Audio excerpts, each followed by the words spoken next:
So can you guys kind of tease what's coming up next few episodes, or? Everybody dies? Oh, yeah. Again. You guys have the advantage on me because I lose track of what's aired and what hasn't because we record ahead of time. I think we got an episode coming up where the guys don't do something Vincent tells them to do, and there's a hole in the universe, something like that. Awkward relationship stuff. Exactly. They're given a simple task. That's like an errand to run, and then on the way there something weird happens. Yeah. So that's from the underworld comes out. Yeah. There's a portal. Yeah. It's magical. Every time they don't listen to Benson, hell breaks loose. Yeah. Exactly. You think at some point they go, we should just do what he says. Yeah. But you don't want to. You want to play games. Yeah, right. Or you want to tease Thomas. There you go. What would happen though if they actually do the end of the show? I assume those are the days that there's just no episode. Yeah, exactly. It's literally 11 minutes of just them painting the side of a shed. Just, Wouldn't be the regular show, just be the job show. It'd be a regular job. Yeah. Is this first Comic-Con for everybody, or? Oh, heavens no. Oh, okay. It's a regular show. Oh, okay. I make comics also, so I was here a few years ago for that. Right. What's it been like? Yeah. Oh. This is not number 2. I've just checked into the hotel so far. I don't know. Haven't experienced the wildness yet. Breakfast was nice. Okay. Panel next. It'll be a little different. Yeah. So how's the response been for all of you guys as your characters? Because we know Rigby's loved, obviously. Roger, you're well known within the whole industry of voice acting. Batman. Oh, there's that, maybe. Oh yeah, come on. You've done so much. And of course, you're behind it, actually doing voice acting as well, and all the comic work you do. Yeah. How's it been response for you guys on the show? Well, I think it's been really positive. I mean, to a degree that I couldn't imagine. I didn't know that I went to a con in New Zealand a few months ago. I didn't even know that they saw the show in New Zealand. But it's for us. I think it's a fairly small endeavor, confined endeavor, where you see the same folks and you get together in a little room and you have a good time and you record, and it really is fun every time. Like I can't remember a single bad day at work. So it's just this kind of fun thing that we do, and you forget that it has this global reach. So I'm constantly sort of surprised by it. Well, you see the number 2.5 million viewers, and every now and then I have to remember that means individual people watching the show. It's not just a number. And that's a lot of people. Yeah. Did you say 2.5 million? 2.5 million. Wow. Yeah. But it means a lot to my family. They don't care that much, the writer or storyboard artist, but when they hear my They hear your voice. I think that's hilarious. Yeah. I always feel the opposite. When I said with Sean or you guys, whatever, I'm like, oh yeah, I'm just Rigby. Really, just Rigby. Well, exactly. But it's Let me see. Just Rigby. well, yeah, but I mean, it's like she writes. You're saving Gotham. One time. One time. It is weird. No, but it is funny because that's everything. I mean, think about it when you're. I shouldn't say think about it from. I can't begin to imagine it from that perspective. But even just storyboarding, or even just being a part of something that you've written, and then realizing that it goes out to the masses, that you don't think of it. Because what we do, we sit in a room much smaller than this, in a little half circle, and it's like a giant radio play. With thankfully JG or whoever's written the episode is there to kind of help, kind of say, oh no, we intended for this to be the intention behind that. Intended intention. It's good. I got it. School of Redundancy Department. School of Redundancy Department. And so all of a sudden you get out someplace else, or you come to an event like this, and especially with voiceover as opposed to on camera work, that you see yourself up on the big screen, and you see you as you're the star kind of thing. We just kind of go in and have way too much fun for a job to go in and do this, and then all of a sudden you'll be someplace and you'll see a kid wearing a shirt. Yeah. There's a very fine line between breaking that hey, I do the voice of blah blah blah, and watching. It depends on the age. like younger kids, I don't think understood the disconnect. Yeah. Between and also adults, I don't look like any of the characters I portray. Right. Lies. You look like Sonic. What's that? There you go. Thank you. There you go. Exactly. I'm wearing Sonic socks. Yeah, exactly. But it's little kids. I've tried to explain to family friends too that it's a very bad idea to have me do the voice of like a prince or something that you've done for like nieces because 5 days of no shaving, it's like, gray hair, and all that stuff. And it just ruins it for them. The older kids are kind of interested in it. Yeah. It's a weird thing to forget that there's that many people out there. 2.5 million. A lot of people. Amazing. Would you say that being in that small booth and not having the exposure, is that the biggest challenge, or are there other challenges involved in doing the show and doing what you do? I don't feel like that's a challenge. I feel like it's a bonus. I love the fact that like I can, go to Ralph's and buy a gallon of milk and nobody bothers me, Tom Kenny has a great line about that. He says that if actors were superheroes, voice actors would have the power of invincibility. And it's true, unless you choose to out yourself, nobody knows. As far as challenges go, for me, it's probably just I don't know. I guess maybe just faithfully executing what you know is great material. You get in front of you and you see that it's hilarious, and you just want to live up to what's on the page.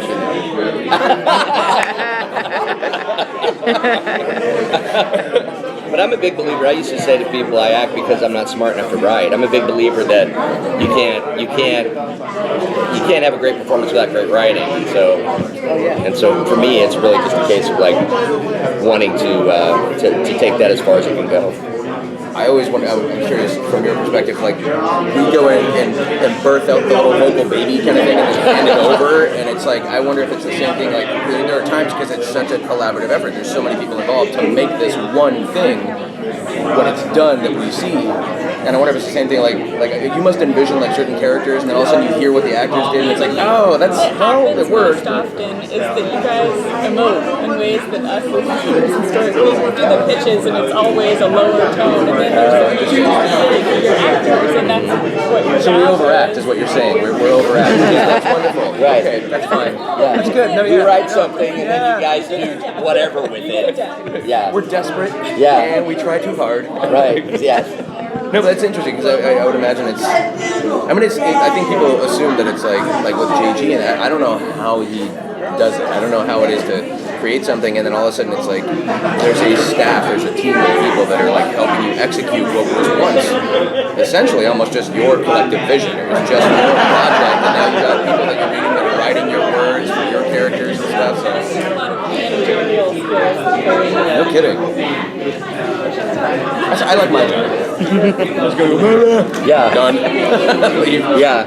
It's manageable. Exactly. Yeah. What's it been like for you to do both? How does that work? It's been fantastic. The reports are only, for Eileen, she's not in every episode, maybe once a month I'll go and do a report, or once every few weeks, and they're just a few hours long, and then I'll go back to my job, and it's a nice break, and I feel like it's helped me with writing. I'll know to put in, like, if somebody trips and falls, you write oof, or whatever. It has to be the dialogue that's spoken. But I feel like it's given me a really good overview for both positions. You have an incredible cast on the show. How do you guys feel working with like Mark Hamill, all the different other voices you get to work with? Unreal. Yeah. One of the first times that I met Mark was on a radio show. I mean, obviously in the world of voiceover, he's massive. In the world of entertainment, Luke Skywalker, right? And I walked in, and my call time was later, and I walked in, and he was sitting down, and you kept referring to him as Mark and all that stuff, and I just kind of walked in and got behind my mic and hey everybody, kind of quietly, and he kept he was telling all these stories, and he tells a lot of stories. He will forget more about Hollywood than most people will ever experience or learn, and so he's sitting there and he keeps telling the story, and finally he like leans back and goes, Roger, what do you think? And he lowered the glasses, and I finally saw the eyes. And I went, and all of a sudden I was like, Mark, I keep calling him Mark. I know this guy. So I didn't recognize him at first. first, and all of a sudden he turned and leaned back and looked at me, and it was one of those moments where I was like, okay, you know, like internally, I'm like, compose yourself. You're working with Mark Hamill. Compose yourself. It's incredible. And the people that have come in and done guest spots are just amazing. Yeah, our guests it's amazing. Because some of these people, you know, we grew up fanboying on, and now they have kids or grandkids, and those kids like the show. Yeah. So we end up with people that I feel like we should really be able to get. Exactly. It's pretty incredible. Like you're sitting out the waiting and watching people come in and go, you're like, that was whoa. Yeah, exactly. It's great. Ed Asner was a fun one for me. That was Ed's really hilarious. neat. Yeah, super funny guy. Yeah. Didn't you say like you worked with him on something? I did. There was a short-lived series on USA called The Huntress, and Ed and I were on camera together. He said you owed him money or something? Yeah. He's funny. And then he said other things that we really should repeat in front of him. Yeah. But you guys are missing out on one of the best stories. Get Roger to tell you what happens when a scammer calls an established voiceover. No, that's in the interwebs. I delved into prank calling with some guys that there's some IRS tax scammers out there. They called me and I called them back and just kind of messed with them, and so it's out there. That's So on YouTube. you use your talents for evil. in other Evil, words. yes. Yeah. It was the first time. The first time. First of The many. only time. All right, who else has done it? The only time. Fess up. Who else has done it? I didn't even think about that. It's so brilliant to like mess with people who call you up to rip you off. There you go. It's hilarious. You have to listen to it just to hear Roger play. I did YouTube and SoundCloud. Just to hear Roger play a housewife, her dog, and her baby. She's a bit of a psychotic housewife too. Yeah, So. the scammers just didn't know how to deal with it. Did you say eventually, like you would call them and they'd be like, we don't have time for you. I called it the last time I tried to call them back. They keep it's a horrible what they're doing. They are ripping people off. But the last time I called, I said, hey, it's Roger Smith. I have a case ID file number for you, and the guy's like, Roger Smith. Sorry, sir, I have no time for you. He just hung up, and I was like, I'm famous. I'm famous with the scammers. I love that. It was great. That was a good moment. That's great. That's how we give back. Yeah. It's like, the more time I waste with those guys. Yeah. What would you say is the best part of doing your job, other than being able to, mess with scammers? That's right. Wow. These people are lurking behind us. Yes. And they told us that was the last question. The best part of the job, I can honestly say that the best part of the job is the people I get to work with. I've never, in my experience, no one's walked through that door who has been a jerk or untalented or a waste of time. Everybody who I've met doing this show is talented and just a blast to be around. I would agree with that.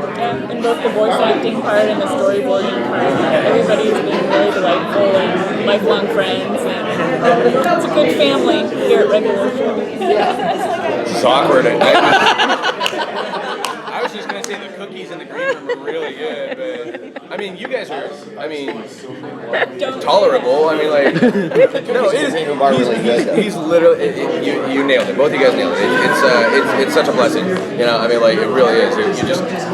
We keep walking out of every episode. This is my favorite episode now, and then going, I cannot believe you're paying me to do this. Yeah. And to get to come in with people and just, what traffic, what forgotten mortgage payment or whatever, like whatever bad stuff's happening, in your life. Like you show up here and you have so much fun, and it's so original and creative. It's unreal. Yeah. Hope it keeps going.